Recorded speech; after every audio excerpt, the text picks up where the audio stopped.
Hi, boys and girls. This is Mrs. Hicks, and today we're going to do a mini lesson for writing. And what we're going to be talking about is word choice when you're writing. Um, it's really important in your work to make sure that you are using the most specific or the most appropriate word to help you get your meaning across to your readers. So the craft technique we're going to talk about today is called specificity. This means writing a specific bit of information instead of just a vague term. What I mean by that is, instead of saying you're going to the store, when you're being specific, you say, I'm going to Target or I'm going to Publix. If instead of saying, I smelled the beautiful flower, you would say, I smelled the beautiful tulip, or the aroma from the roses wafted up to my nose. So we're going to be talking about specificity.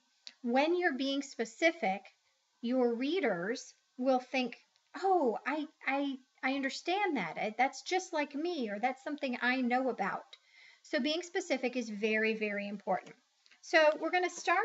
I'm going to give you a little example of an author who uses specificity, specific words when she's writing. And this book is called The Brand New Kid by Katie Couric. I'm not going to read the whole book to you, but I am going to read part of it. And we're going to be looking for where Katie Couric uses specificity when she is writing. So here's the beginning of the book. Ellie McSnelly and Carrie O'Toole were running and laughing. Their first day of school was today, and they wondered just what was in store. Would this be a good year? Would school be a bore? So if you're looking at this page and you're thinking about what she wrote, I'm sure you're thinking to yourself, oh, I remember my first day of school, and you're making that connection. And I'm sure you're looking at the pictures of the children and looking to see who's excited and who's a little scared looking. And you can relate to that as a reader and as someone who has experienced the first day of school.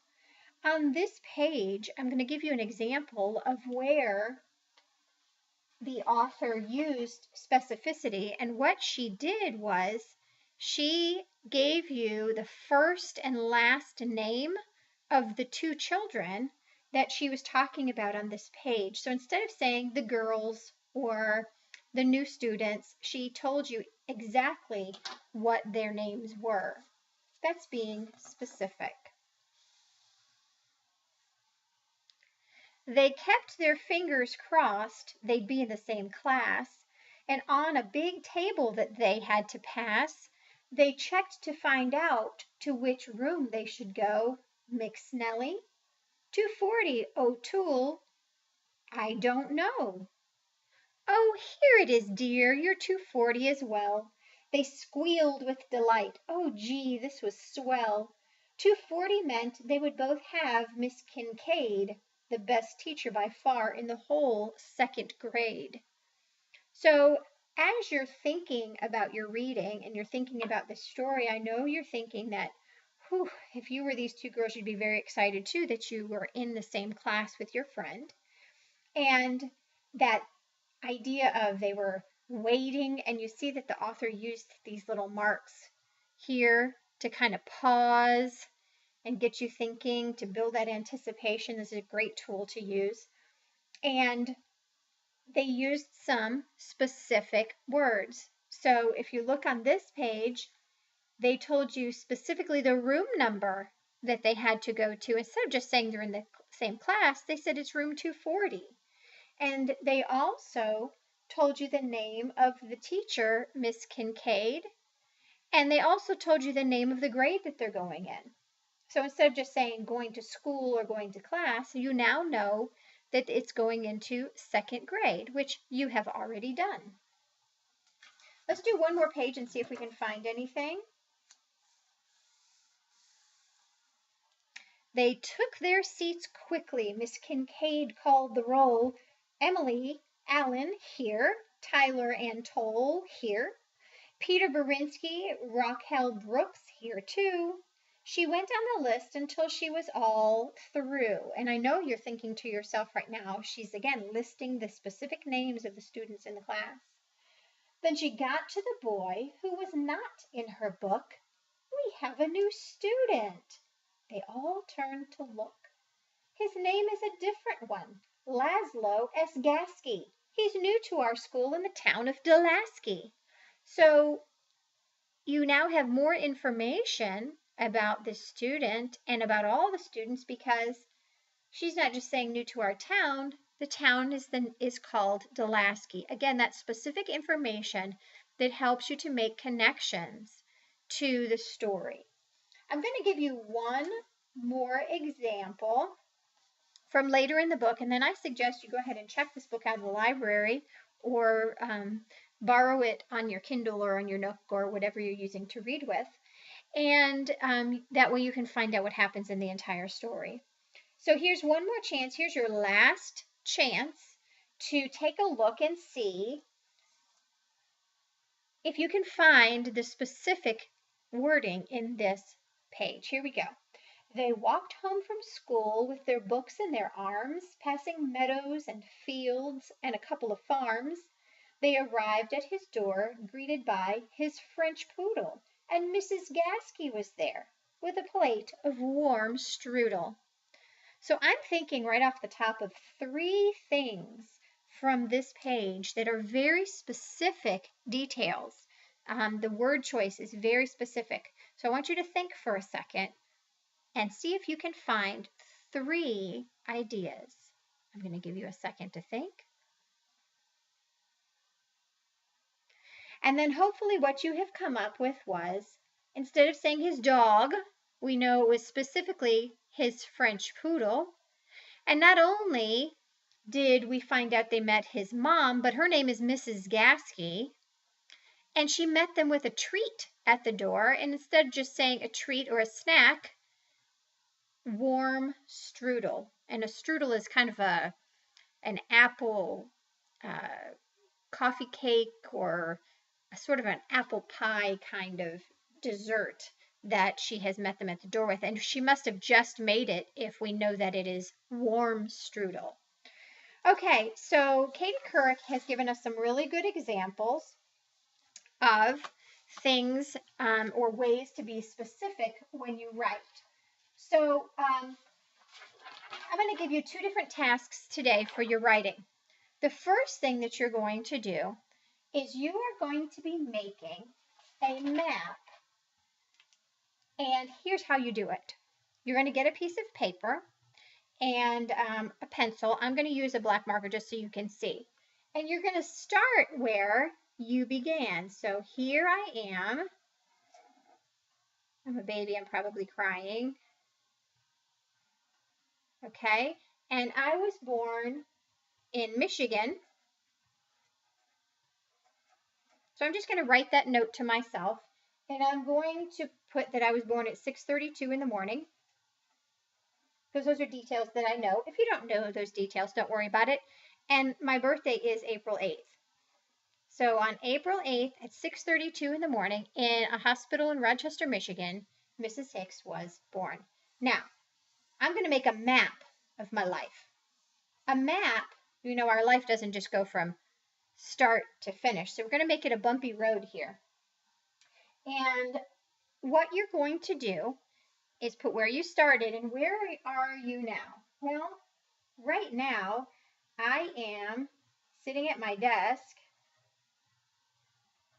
with my computer and I have my headset on so that I can work with you all in my chair. Okay, and so that's where we are. And today is September the 4th. Okay. And I'm just going to put a couple of keywords here to help me when I'm doing my writing later. Teacher, computer.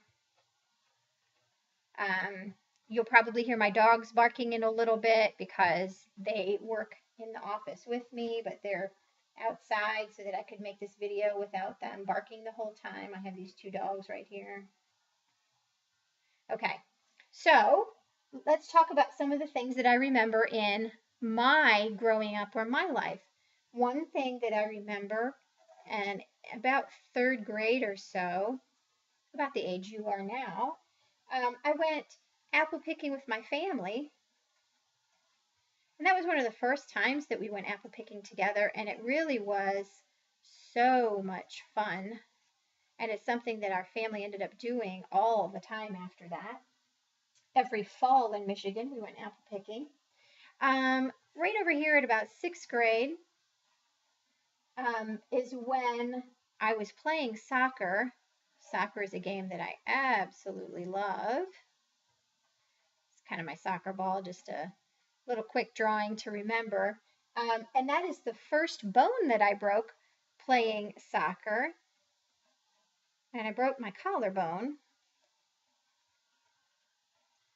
And if you know where the collarbone is, it's this spot right here, sort of your arms are here, and it's kind of that flat bone in the front.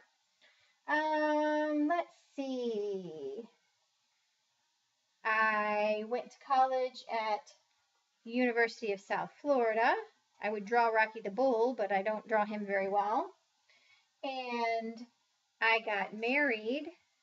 I'm going to make some wedding bells. This is going to be interesting. Okay. So I got married, and I have two children. So Mackenzie came along about here. She also plays soccer, and she had her first soccer game when she was 3 years old. And as I'm doing that, I'm doing this quickly, but you can absolutely include more pictures, more labels, more ideas, things about your life. This is a really good map to use as you're trying to decide what to write about over time. You can always come back to this map and find ideas to write about. And then my son was born right over here. He's 5 years old right now, and he just started kindergarten. His name is Barrett, but we call him the Bear. So Bear started kindergarten. He was very happy about it. He actually loves school. And let's see some other things that happened in between. Over here, right in between here, I actually went to go, it's the first time I went zip lining.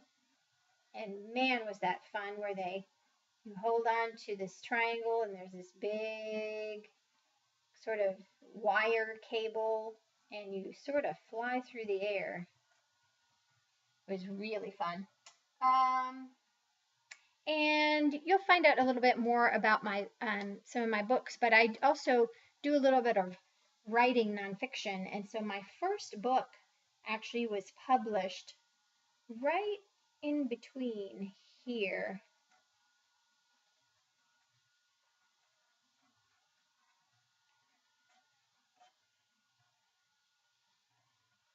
And so there we go.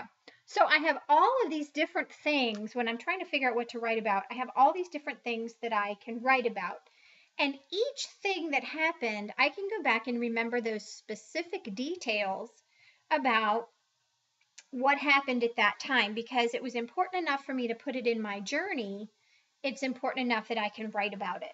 So I'm going to choose this event right here. I'm going to talk about sixth grade and my broken collarbone, and that's what I'm going to write about, because I know I can be really specific in my writing when I do this writing about this. It seems like it just happened. Now what I did is I went ahead and I wrote a little bit ahead of time just to save us some time. So I took the event of my collarbone and I went ahead and I wrote down just a little brief story. There's more to the story that if you want to read it later, I'll be happy to share that later in the week. But here is what I wrote so far, and then I'm going to go back and I'm going to take a look and review it for better word choice. So here we go. as I look back at all the events in my life, I will never forget the time I learned that I could fly. I was in middle school and I played on a soccer team. I loved everything about soccer. I loved kicking the ball and I loved my soccer jersey. My team had a game on Saturday. It was a rainy day, the kind where you stay inside and play games and watch TV. My team was ready even though the weather was gloomy. As the I see I've already made a mistake on here that interferes with the meaning, so I'm going to go ahead and fix this while I'm reading through it. As the shouldn't be get went on, as the game went on, and I'm just going to fix it like that. I'm not even going to worry about trying to make it perfect or pretty or whatever. As the game went on, the ground got muddier, my hair got frizzier, and both teams worked harder to score a goal. So I have an idea. This is my rough draft. This is just my first attempt to get my ideas down. But as I'm looking at this and as you were listening to it, what you're probably thinking to yourself is, wow, there's not a lot of specific details in there.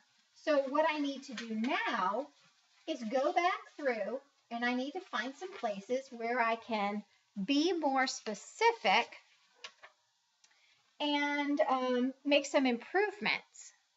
All right, so as I look back at the events in my life, I will never forget the time I learned that I could fly. Well, that's pretty specific. I'm going to leave that. I was in middle school.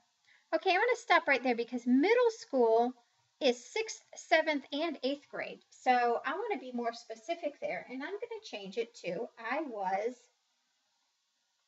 a 6th grader. I was a 6th grader, and I played on a soccer team. Well, that doesn't give you a lot of information about the team or where I played, so let me see if I can make that a little bit more specific. I played on a soccer team. Now see this little thing, it's called a caret. It looks like a capital A without the line. It means I'm adding information there. So I'm just going to put in the Troy, that's the city I lived in, Youth Soccer League. And my spelling here isn't quite right. So I'm just going to put a question mark and I'm going to go back and check the spelling later. But I just know I need to check that. So I'll put a question mark on it. I played on a soccer team in the Troy Youth Soccer League. It gives you a little bit more information. I loved everything about soccer. I loved kicking the ball and I loved my soccer jersey. All right, so what I remember about this time is a couple of things. One, soccer jerseys now are so soft and really nice material. When I was at this age and playing on this team, it was an old, ugly, orange, scratchy. By orange, I mean like pumpkin orange. It was not an attractive soccer jersey, but I loved it anyway. So I'm going to add some more detail about that jersey to see if I can give you a sort of a picture in your mind of what that looks like. So I'm going to use a caret again to insert information. I loved it was really scratchy because it was really thick. My scratchy pumpkin colored orange soccer jersey. So maybe you can get a little bit better picture of this thick, scratchy, kind of a old, ugly orange soccer shirt. So, I also, one of the things I love about when you kick the ball, when you kick the ball and you kick it just right, or if you're hitting a baseball and you hit it just right, you get that great thwack sound. You get that perfect sound that goes along with it. So I loved, how do I want to say it? I loved everything. Let me change this about just kicking. Because kicking, okay, I'm touching it with my foot, but I'm going to be more specific here. I loved, here's my caret to insert information. I loved the thwack. I think it's T-H. I loved the thwack as my foot, and it didn't just kick or hit, struck. I think struck is a better word. I loved the thwack as my foot struck the ball. And I loved my scratchy pumpkin colored orange soccer jersey. My team had a game on Saturday. Well, that's pretty specific. It was a rainy day, the kind where you stay inside and play games and watch TV. Okay, I think I can be more specific here because I remember these kinds of days. And if you can think about rainy days and what you do, my family, I don't know why, I guess because we liked to have games that went a long, long time, but we didn't just, let's be more specific, and play Monopoly. My family was a big Monopoly family. Monopoly. So I'm going to be very specific and tell you that we didn't just play any games. We played Monopoly and watched TV. Well, we didn't watch just any old show. This was our favorite, Scooby-Doo. Okay, so you can see here that I have taken my first writing, and then I have made it better by including more specific information. So you're writing in this specific writing assignment.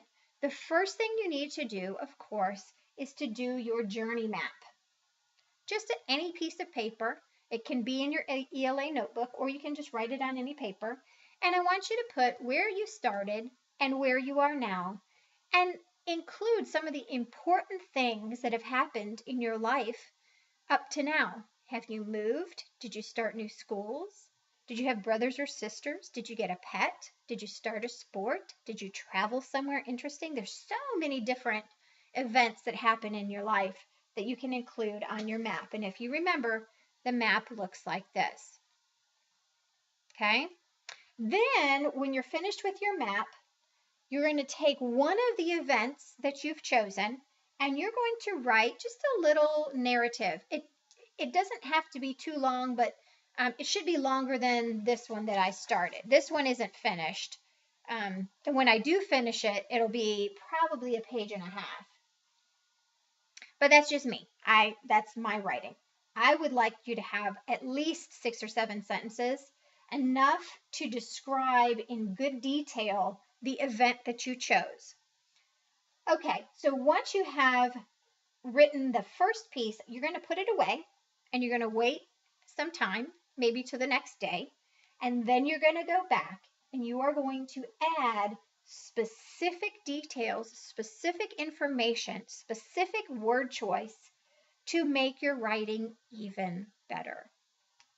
All right, I challenge you to be specific, just like Katie Couric in her book about the brand new kid. And as you are being an author this week, I challenge you to be specific in your writing. Okay? So just to review, you are going to make your journey map from where you started to where you ended. You are going to write your piece about one of the events from your life. And then you are going to revise that piece by changing your word choice, improving your word choice with more specific words. I cannot wait to read your writing. Good luck.